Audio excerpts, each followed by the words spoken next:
মাদক নিয়ে ফেসবুকে ওসির অকপট স্বীকারোক্তি, ফাঁস করে দিলেন সকল গোপন তথ্য। বাড্ডা থানার ওসি কাজী ওয়াজেদ আলী মাদক নিয়ন্ত্রণ না হওয়ার পিছনে সোর্স কালচার অন্যতম কারণ বলে মনে করেন তিনি।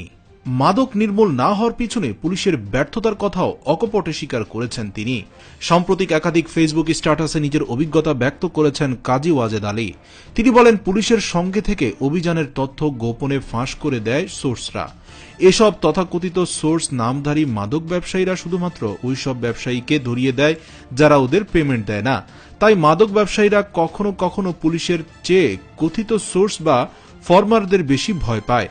তাছাড়া মাদক বিরোধী সভা সেমিনারে যারা উচ্চকণ্ঠে কথা বলেন তারাই মাদক ব্যবসায়ীদের থানা থেকে ছড়িয়ে নিতে তদবির করেন। ওয়াজেদ আলী বলেন, মাদক সহ কেউ ধরা পড়লে প্রকাশ্যে মাদক বিরোধী গরম বক্তব্য দেয়া ব্যক্তিরাই নির্লজ্জের মতো মাদক বিক্রেতাকে ছড়ানোর জন্য তদবির করেন। আগে দিয়া তার গরম ভাষণকে স্মরণ করিয়ে দিলেও তিনি তা আমলে নিতে চান না। উপরন্তু ভাবখানা এমন যে মাদক ব্যবসায়ীকে থানা থেকে ছাড়ানো তার নৈতিক দায়িত্ব। তার তদবির না রাখাটা তার পোস্ট পজিশনের জন্য অত্যন্ত অমর্যাদাকর। ওসি ওয়াজেদ আলী বলেন, মাদকের বিষয়ে ঊর্ধ্বতন অফিসারদের নির্দেশিত জিরো টলারেন্স নীতি অনুসরণ করে চিহ্নিত মাদক স্পট ধ্বংস করা হয়। অনেক ব্যবসায়ীকে মাদক সহ চালান দেওয়া হয়। উদ্ধার করা হয় বিপুল পরিমাণ মাদক দ্রব্য। চিহ্নিত স্পটগুলো এত কিছু পরও মাদক সেবীর সংখ্যা কমানো যায়নি।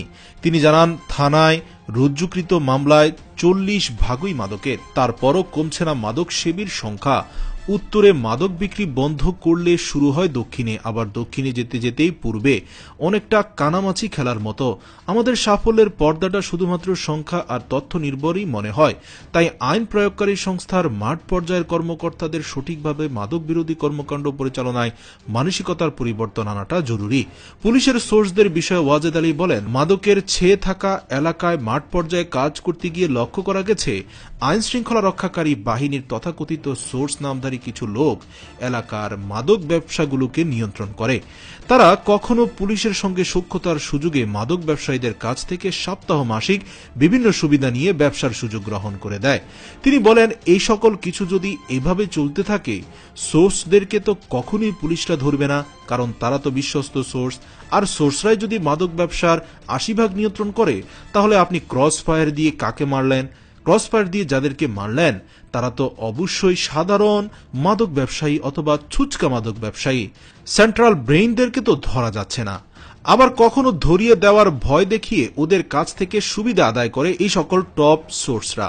কখনো কখনো আইন শৃঙ্খলা রক্ষাকারীদের বিভিন্ন প্রলোভন দেখিয়ে প্রলুব্ধ করে ফেলে।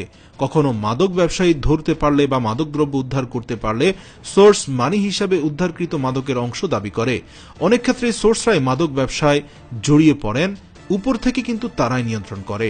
একটি ঘটনার বর্ণনা দিয়ে কাজী ওয়াজেদ আলী বলেন, কিছুদিন আগে একদিন সন্ধ্যায় একজন মধ্যম সারির সমাজপতির খুব রাগান্বিত স্বরে হঠাৎ ফোন, ওসি সাহেব, আমার ছেলেকে থানায় নিয়েছেন কেন?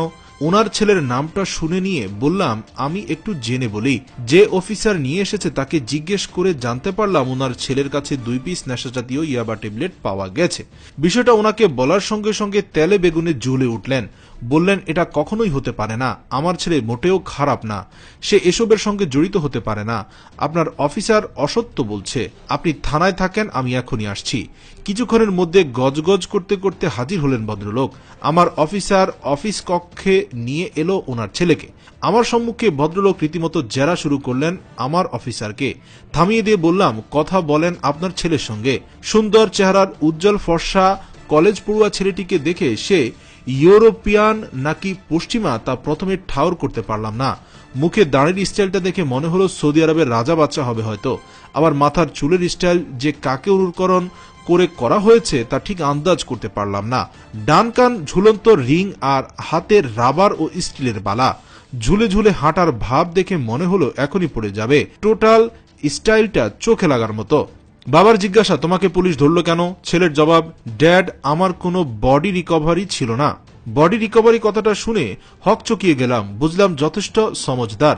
আমার অফিসারকে জিজ্ঞেস করা, সে বলল, স্যার রাস্তার মোড়ের পাশে দাঁড়িয়ে থাকা অবস্থায় পুলিশ দেখে দৌড় দিলে সন্দেহ হয় কিছু দূর গিয়ে তাকে ধরার সঙ্গে সঙ্গে সে নিজের পকেট থেকে 2 পিস ইয়াবা বের করে মাটিতে ফেলে দেয়। ইয়াবাগুলো সে শমন করার জন্যই রেখেছিল বলে উদ্ধারের সময় স্বীকারও করেছিল। এটা শোনার পরও বিশ্বাস করতে চান না ভদ্রলোক। ওনার ব্যক্তিগত আর পারিবারিক শত্রুতার সঙ্গে পুলিশ হাত মিলিয়ে ষড়যন্ত্র আর চক্রান্ত করছে বলে তিনি জানান। আমার অফিসারকে জিজ্ঞেস করলাম ইয়াবা উদ্ধারের সময় কোনো সাক্ষী ছিল কিনা। তিনি বললেন, রাস্তায় অনেক লোক ছিল, তারা দৌড়াতে দেখেছে, তবে ইয়াবা পকেট থেকে ফেলার বিষয়টা কেউ ওভাবে লক্ষ্য করেছে কিনা তা সঠিক বলতে পারবো না স্যার। বুঝলাম ঘটনা সত্য হলেও প্রত্যক্ষদর্শী সাক্ষী পাওয়া মুশকিল। তাছাড়া ছেলেটি বয়সে তরুণ ছাত্র মানুষ। এত মাদকের হাটের মধ্যে মাত্র 2 পিস ইয়াবা সহ মামলা হলে যেমন হাসাহাসি হবে, তেমনি এই বয়সে হাজতবাস করলে সে খারাপও হতে পারে। তাই সুনির্দিষ্ট সাক্ষ্য প্রমাণে আইনগত অভাব আর বয়স কম বিধায় মানবিক কারণে সেদিন ওকে কনসিডার করলেও যাওয়ার সময় ওর বাবার রক্তচক্ষুটা খুব দৃষ্টিকটু লাগলো। ছেলেটির সন্ডা মার্কা চাহনিতেও এক ধরনের অহংকার বোধ উপলব্ধি করলাম। ভাবটা এমন যে কি করতে পারলেন।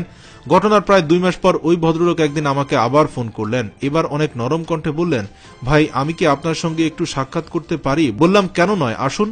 থানায় এসে আমার রুমে গিয়ে সব লোক বের করে দিয়ে দরজা বন্ধ করে কান্না শুরু করলেন। বললেন, ভাই আমার ছেলেটাকে এখনই অ্যারেস্ট করেন। সে নেশা করে, আমার মান সম্মান সব শেষ। নেশার টাকার জন্য আমাকে মারে, আমার স্ত্রীকে মারে, বাসায় টাকা পয়সা উজাড় করে নিয়ে যায়, লেখাপড়া করে না, ইত্যাদি ইত্যাদি। এবার আপনারাই বুঝুন, আমি আর কি বুঝাবো। শুধু একটা কথাই বলবো, ক্রস ফায়ার করে কোনো লাভ নেই। ধরতে হবে ব্রেন স্টর্মিং করা প্রধান প্রধান মাথাগুলোকে, যারা আসলে মাদক সাম্রাজ্য গড়ে তুলছে। আসলে পুলিশ অফিসারের কথা শুনে মনে পড়ে গেল ইয়াবা বদির কথা। শুনলাম গতকাল নাকি ইয়াবা বদি পালানোর জন্য চেষ্টা করেছিল এবং যে কোনো মুহূর্তে সে বর্ডার ক্রস করে বাংলাদেশ থেকে পালিয়ে যেতে পারে। শুধু ইয়াবা বদি নয়, এরকম আরো হাজারো ইয়াবা বদি এখনো লোকচক্ষুর অন্তরালে বসে বসে মাদক সম্রাটগিরি করছে। তাদের বিরুদ্ধে পুলিশের কাছে নাই কোনো প্রমাণপত্র, নাই কোনো প্রত্যক্ষদর্শী সাক্ষী। তাই তারা আজীবন এভাবে ধরি মাছ নাছুই পানি রয়ে যাচ্ছে। আর ছ্যামড়া ছ্যাঁচড়া মাদক সেবী এবং মাদক বিক্রেতারা আজকে মৃত্যুর মুখে পতিত হচ্ছে, যা খুবই দুঃখজনক। এবার আস্তে আস্তে সৌদি পণ্য বর্জন করা শুরু করেছে কাতার। বছর খানেক আগে সৌদি আরবের হাত ধরে যে দেশগুলো কাতারের উপর নিষেধাজ্ঞা আরোপ করেছিল, সেই দেশগুলো থেকে আমদানি করা সব পণ্য দোকান থেকে সরিয়ে ফেলার নির্দেশ দিয়েছে কাতার। কাতারের অর্থ মন্ত্রণালয় এই সংক্রান্ত একটি নির্দেশনা জারি করেছে। সৌদি আরব, সংযুক্ত আরব আমিরাত, বাহরাইন ও মিশরের পণ্যগুলো দোকান থেকে সরিয়ে ফেলার কথা বলা হয়েছে ওই নির্দেশনায়। দোহার সরকারি কর্মকর্তাদের বরাত দিয়ে বার্তা সংস্থা এএফপি এ তথ্য জানিয়েছে। এএফপির প্রতিবেদনে বলা হয়, দোকানিরা এ নির্দেশ মানছে কিনা তা নিশ্চিত করতে দোকানগুলো পরিদর্শন করবে পরিদর্শকরা। এমনকি তৃতীয় কোনো দেশ হয়ে যেন সৌদি আরবের দুগ্ধজাত পণ্য কাতারে না ঢুকতে পারে সেই ব্যবস্থাও নেবে দেশটি। কাতার সরকারের যোগাযোগ অফিস বলছে, ভোক্তাদের নিরাপত্তা নিশ্চিত করতে তাদের সরকার পদক্ষেপ নিয়েছে। জিসিও অফিস এক বিবৃতিতে জানায়, পণ্যগুলো নিষেধাজ্ঞা আরোপকারী দেশ থেকে আসায় এবং আরোপিত নিষেধাজ্ঞার কারণে উপসাগরীয় সহযোগিতা পরিষদ জিসিসি কাস্টমস এলাকা থেকে এগুলো পাশ করা সম্ভব হয় না। এজন্য সঠিক আমদানি পরিদর্শন ও শুল্ক বিভাগের কার্যপ্রণালীতে ঝামেলা সৃষ্টি হয়। তিক্ত উপসাগরীয় সংকটের বছর পূর্তির আগেই কাতারের পক্ষ থেকে এ ঘোষণা এলো। ইরানের সাথে ঘনিষ্ঠ সম্পর্ক ও সন্ত্রাসী গ্রুপগুলোকে অর্থায়নের অভিযোগ এনে গত বছরের 5 জুন কাতারের সঙ্গে সম্পর্ক ছিন্ন করে সৌদি আরব, সংযুক্ত আরব আমিরাত, বাহরাইন ও মিশর। পরবর্তীতে কাতারের উপর বাণিজ্যিক নিষেধাজ্ঞা আরোপের পাশাপাশি দেশটির সাথে কূটনৈতিক সম্পর্ক বর্জন করে সৌদি নেতৃত্বাধীন জোট। এমনকি কাতারের শাসন ব্যবস্থায় পরিবর্তন আনার হুমকি দেয় দেশগুলো। এমত অবস্থায় দেশটি প্রায় একঘরে হয়ে যায়। তবে দীর্ঘ 1 বছরে অনেক কিছুরই পরিবর্তন ঘটে গেছে। কাতার প্রথম দিকে গা ছাড়া ভাব দিয়ে থাকলেও এখন তারা উল্টো সৌদি আরবেরও প্রতিশোধ নিচ্ছে, যেমন তাদের পণ্য বয়কট করল গত কদিন আগেই। এদিকে দেশজুড়ে প্রতিরক্ষা ব্যবস্থা শক্ত করছে ইরান। শত্রুরা আঘাত হানতে পারবে এমনটাই বললেও ইরানের পররাষ্ট্রমন্ত্রী। ইরানের বিমান প্রতিরক্ষা ঘাঁটির কমান্ডার ফারজাদ ইসমাইল বলেছেন, পুরো দেশ জুড়ে ক্ষেপণাস্ত্র প্রতিরক্ষা ব্যবস্থা মোতায়েন রয়েছে। এর ফলে শত্রুরা ইরানের আকাশে প্রবেশের সুযোগ পাবে না। শনিবার তেহরানে এক অনুষ্ঠানে তিনি মন্তব্য করেন। ফারজাদ ইসমাইলি বলেন, বিমান প্রতিরক্ষা ঘাঁটির আওতায় রয়েছে ইরানের ৩,৭০০টি পয়েন্ট। এর ফলে শত্রুর কোনো কিছুই ইরানের আকাশসীমা ভেদ করে আঘাত হানতে পারবে না। তিনি বলেন, কোনো আলোচনার মাধ্যমে ইরানের প্রতিরক্ষা সক্ষমতা দুর্বল করা যাবে না। শত্রুদের আঙ্গুল ট্রিগারের দিকে এগিয়ে গেলেই এমন জবাব পাবে যে পরবর্তীতে এই কাজের জন্য অনুশোচনা করবে। ফারজাদ ইসমাইল বলেন, পরমাণু সমঝোতা সই হওয়ার পর থেকে আমেরিকা তা বাস্তবায়নে গড়িমসি করে আসছিল। এ কারণে এখন আমেরিকা ঘোষণা দিয়ে বেরিয়ে যাওয়ার পর তা নিয়ে উদ্বেগের কোনো কারণ নেই। ইরানের বিরুদ্ধে মার্কিন নিষেধাজ্ঞার কারণে মানুষের দৃঢ়তা ও মনোবল আরও বাড়বে বলে তিনি মন্তব্য করেন।